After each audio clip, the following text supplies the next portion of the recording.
እልምና ትሁት ከሆንክ መቼም ነው ማትወርቀው። እኔ አንዳንድ ወንዶች በጣም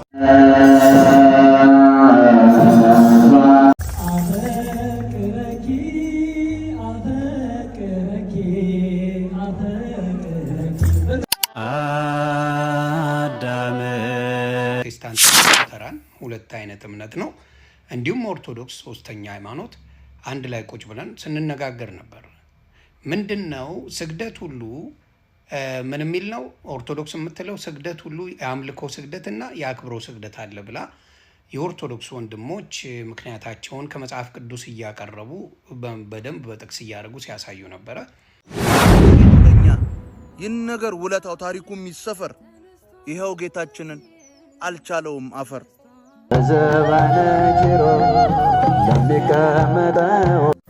እና ትሁት ከሆንክ መቼም ነው ማትወርቀው። እኔ አንዳንድ ወንዶች በጣም ነው ምንም ብትናገር ዝም መናገር ሳይፈልግ ቀርቶ ሳይሰማው ቀርቶ እንዳይመስልሽ ከልጆቻቸው ለማሳደግ ጭቅጭቅ ላለመፍጠር ጸጥ እኔ እንደው እግዚአብሔር ሁሌ ይላለው ሁሌ ይገረማል።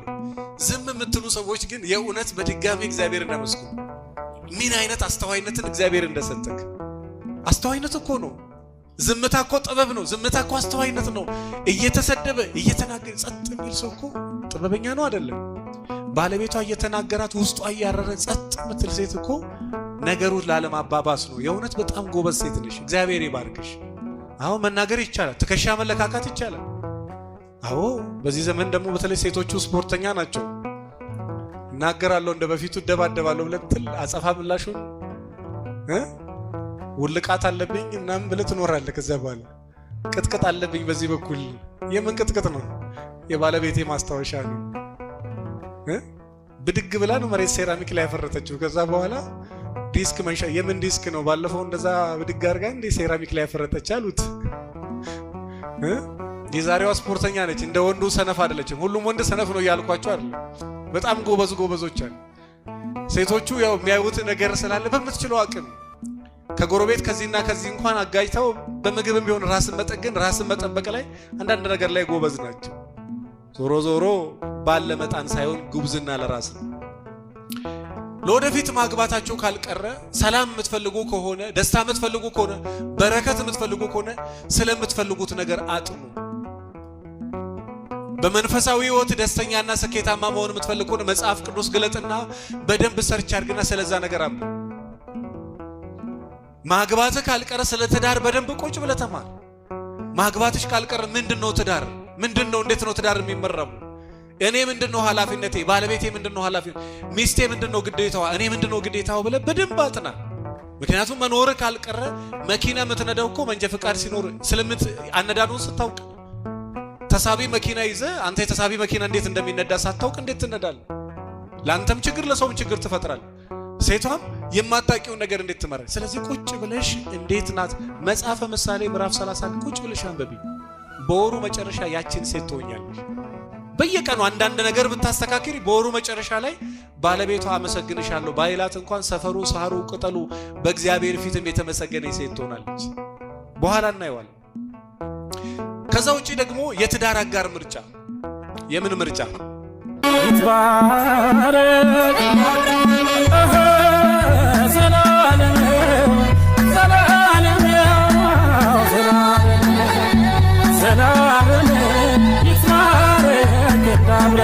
እመቤቴ ማርያም እመብርሃን መልጃዋ አይለየን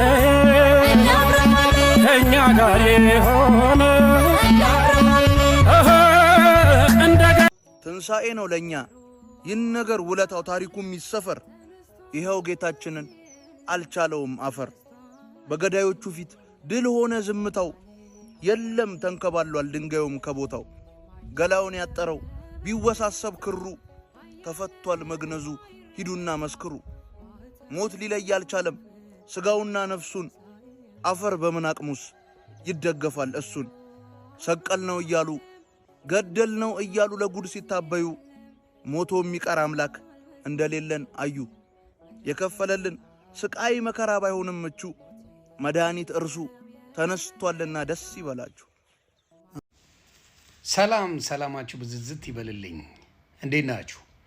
ትላንት ማታ ላይ በእኛ በተለያዩ ሀገሮች ደግሞ በተለያየ ሰዓት ወደ 8000 ሰው ቁጭ ብለን ስለ ሃይማኖታዊ ጉዳይ ስንነጋገር ነበረ።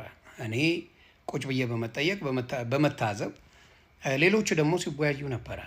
ከፕሮቴስታንትና ሉተራን ሁለት አይነት እምነት ነው፣ እንዲሁም ኦርቶዶክስ ሶስተኛ ሃይማኖት አንድ ላይ ቁጭ ብለን ስንነጋገር ነበር። ምንድን ነው ስግደት ሁሉ ምን የሚል ነው? ኦርቶዶክስ የምትለው ስግደት ሁሉ የአምልኮ ስግደትና የአክብሮ ስግደት አለ ብላ የኦርቶዶክስ ወንድሞች ምክንያታቸውን ከመጽሐፍ ቅዱስ እያቀረቡ በደንብ በጥቅስ እያደረጉ ሲያሳዩ ነበረ። እንዲሁም ደግሞ አይደለም ብለው የመጡ ወንድሞቻችን ከሉተራና ከፕሮቴስታንት ያንን ነገር አቅርበው ሲነጋገሩ ሰምተናል። እጅግ ደስ የሚል ነው። ጥሩ ጅማሬ ነው። ብዙ ሰዎች እየተማሩበት ነው። ስለዚህ ዛሬ ደግሞ እሱን አጠቃለው ወደ ምን ሄደናል? ወደ ቁርባን እንግዲህ በሱ ጉዳይ ላይ ሊነጋገሩ ቀጠሮ ይዘናል። ስለዚህ በዛ ጉዳይ ላይ መስማት የምትፈልጉ ወንድምና እህቶቻችን ማታ ላይ እንገባና በጊዜ ነው የምገባው። ከዚህ ከሶስት ሰዓት ወይም ከ4 ሰዓት በኋላ ገባለሁ። ቁጭ ብለን እንወያያለን። ሌላው የምናገረው ምንድን ነው? እኔ ፔጅ ላይ ወይም ሌላ ፔጅ ላይ በክርስቶስ ፍቅር ነን የምትሉ በሙሉ ክርስቲያኖች፣ ጴንጤም ሁን ሉተራንም ሁን ኦርቶዶክስ ተዋህዶ ሆኑ በእርጋታ መነጋገር ማንም አልገደለውም። እውነተኛ የክርስቶስ መንፈስ ያለበት በመንፈስ ቅዱስ ስለሚመራ ለጭቅጭቅ አይመጣም። በመንፈስ ቅዱስ የሚመራ ቁጭ ብሎ መማማር እንጂ ማስተማር ማሳወቅ እንጂ መንጣጣት አይደለም። ይሄ ነገር አንዳንድ ሰዎች ጋር አይቻለሁ። በጣም በሚገርም ሁኔታ አንዳንድ ሰዎች እንዴ ክርስቶስ ፍቅር ካለብህ መንፈስ ቅዱስ ከሞላብህ በመንፈስ ቅዱስ ተመርተህ የምትናገረው ነገር በደንብ አድርጎ ለሰዎች ይገባል። ሌላው ደግሞ የምናገረው ምንድን ነው? 3-4 ጊዜ አትደጋግሙልን። እኛ ህፃናት ልጆች አይደለንም። ሶሻል ሚዲያ ላይ ስንመጣ እናንተ ብቻ አዋቂ አይደላችሁ። ስለዚህ አንዴ ክሊር አድርገህ ከተናገር we can understand you። 30 ጊዜ እንደ ህፃን ልጅ አትደጋግሙልን። ይሄ የስህተት መንገድ ስለሆነ እባካችሁ ጊዜያችሁን በአጭሩ ተጠቅማችሁ ቱ ዘ ፖይንት ወደ ሌላ ቦታ ብትሄዱ አስቆማችኋለሁ። የምትነጋገሩት ስለ ቁርባን ነው። ቁርባን ለህይወት ነው ወይስ አይደለም ለሚለው የዘላለማዊ ህይወትን ያስገኛል ወይም አያስገኝም፣ እንዲሁ ባትቀበለው ያስገኛል ወይስ አያስገኝም በሚለው ለመነጋገር ነውና እባካችሁ ከዛው ጉዳይ ከዛው አጀንዳ ሳትወጡ እዛው ላይ ባላችሁን ነገር ላይ ብትነጋገሩልኝ ደስ ይለኛል። እግዚአብሔር ያክብርልኝ። መነጋገሩ መልካም ነው። ልዩነታችሁ ሉተራንና ፔኔኮስታል ይኸው በአደባባይ ራሳችሁ እየተናገራችሁ ስለሆነ እግዚአብሔር ይባርካችሁ። እንደዚህ ሆኖ መነጋገሩ ጥሩ ነው ብዬ አስባለሁ። ማታ ላይ ትመጣላችሁ፣ እንወያያለን። ሰላማችሁ ይብዛ። ማታ እንገናኝ።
ገንዘብ የምትወደዋን ሳይሆን አንተን የምትወደዋን፣ ሰው የምትወደዋን፣ ጎረቤት የምትወደዋን፣ እንግዳ የምትወደዋን፣ ካህን የምትወደዋን፣ ጸሎት የምትወደዋን፣ ስራ የምትወደዋን። ልባም ሴት ስራ ትወዳለች ይላል መጽሐፍ ቅዱስ። ምን ትወዳለች? ማልዳ ትነሳለች፣ ለባህሏም ለልጆቿም ለሰራተኞቿም ምግብ ትሰጣለች ይላል። እስከ 4 ሰዓት ከእንቅልፏ ማትነሳ፣ ስትነሳ ደግሞ ገና ለመሞቅ 2 ሰዓት የሚፈጅባትን አይደለም። ነቅታ በቃ አይኗ እስኪከፈት 2 ሰዓት የሚፈጅባትን አይደለም። ልክ እሱ ባልየው ከበር ሊወጣ ሲል ልትሄድ ነው እንዴ? የሆነ ነገር ልሰራ ነበር። ልባም ሴት መሆን ቀላል አይደለም። ምን ዋጋ ያስከፍላል። አስተዋይ ሴት መሆን ቀላል አይደለም፣ ዋጋ ያስከፍላል። አስተዋይ ሴቶች ዋጋ ከፍለው እንቅልፋቸውን አጥተው እግዚአብሔርን ማለዳ ማለዳ ባክን ጌታ ሆይ ጥበበኛ ሴት አድርገኝ ብለው ለምነው ነው የሆኑት። ዝም ብሎ ሴት ሁሉም ሴት ነው። ልባሟን ሴት ማን ሊያገኛት ይችላል? ያቺ ራሷ ላይ የሰራች ትምህርቷ ላይ አመለካከቷ ላይ አነጋገሯ ላይ መጽሐፍ የምታነብ ሰው የሚውልበት ቦታ የምትውል ከወሬኛ ከመንገደኛ ጋር ያልተባበረች ሐሳቧን ከእግዚአብሔር ጋር ያደረ እግዚአብሔርን የምትፈራ ሰው የምትወድ ሰው የምታከብር። አዎ ለይስሐቅ የተመረጠችውን ሚስቱን ታስታውሳላችሁ? ገና ሎሌው ሲመጣ ለሱም ለግመሎቹም ለበቅሎቹም ለዛ ሁሉ ደከመኝ ሰለቸኝ ሳትል ምን አጠጣች? ውሃ። ሚስቱ መሆን አላወቀችም፣ እንትን መሆን አላወቀችም፣ ምንም አላወቀችም። ልባም ሴት ባሌ ነው ብላ አይደለም ልባምነቷን የምታሳይ። ለማንም ልባምነቷ ይታያል፣ አስተዋይነቷ ይታያል። ለማን አስተዋይ ናታ በተፈጥሮ። አስተዋይ ወንድም አስተዋይ ለሚስቱ ብቻ ለማስተዋይ የሚሆነው ሌላውን እንደ ጠላት ሚስቱን እንደ ንግስት ሆኖ የሚያየው ሌላው ሰው አይደለም። ሌላውንም እንደ ሰው አክብር ውደድ። ነገር ግን ደግሞ ለሚስት የተለየ ሰው መሆን በራሱ ችግር የለም። አዎ ስለዚህ ልባም ሴት ለመሆን በደንብ አለበለዚያ መደዴ ሴት ነው የምትሆን። የትኛውም በቃ ኖርማል ሴት። ያቺ ደግሞ አትወደድም፣ አትከበርም፣ በእግዚአብሔር ፊት ሞገስ የላትም፣ የምትሰራው ነገር አይጣፍጥላትም። አዎ ምን አይልላትም፣ አይጣፍጥላትም። በቅርብ ወጥ ሰራለሁ ብላ ተጣልቶ መጥ ወጥ ሰራለሁ ብላ ይሄ የወጥ ቅመም አለ አይደለ? ጌሾ ምንም ሰውየው ለካ ቅመማ ቅመም ይወዳል አድርጎ እሱንም ያንን ብድግ አድርጋ በቃ የታኘ ከባህር ዛፉን ምን ወጡ ላይ በተን ሳትቀምሰው ደግሞ እንካ ምንድን ነው ይሄ? ከዛ በኋላ የሆነው ልነግራቸው አልችልም። ሞያ ጎንበስ ብሎ ከእናት መማርን ብልህነት ነው አይደለ? አዎ